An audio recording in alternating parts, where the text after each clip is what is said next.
Muito bem, a gente já escutou sons da casa, né? Agora a gente vai escutar de novo e reconhecer e colocar esses objetos e no seu respectivo lugar na casa, né?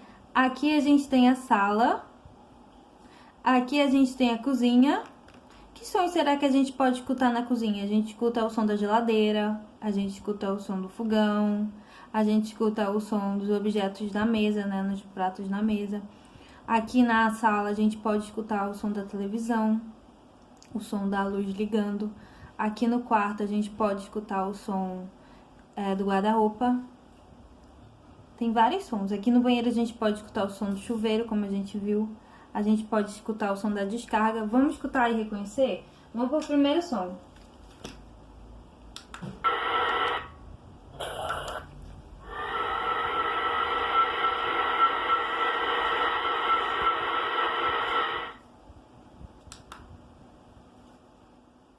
Muito bem, que som é esse? Esse é um som de uma batedeira. Onde será que eu coloco a batedeira? A batedeira fica na cozinha. Então vamos colocar a batedeira na cozinha. Vamos escutar o próximo som.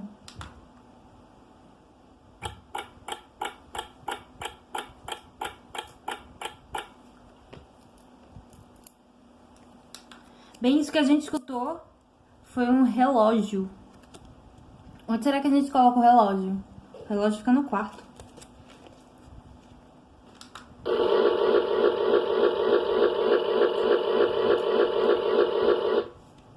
Ah, esse som foi o som do liquidificador. O liquidificador fica no mesmo lugar da batedeira, na cozinha.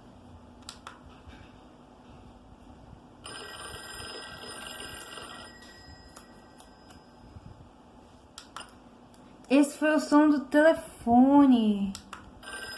O telefone fica na sala.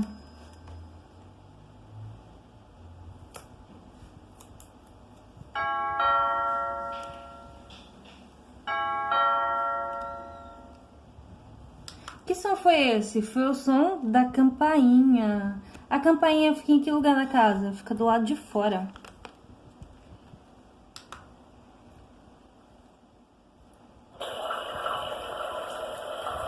Que som será esse?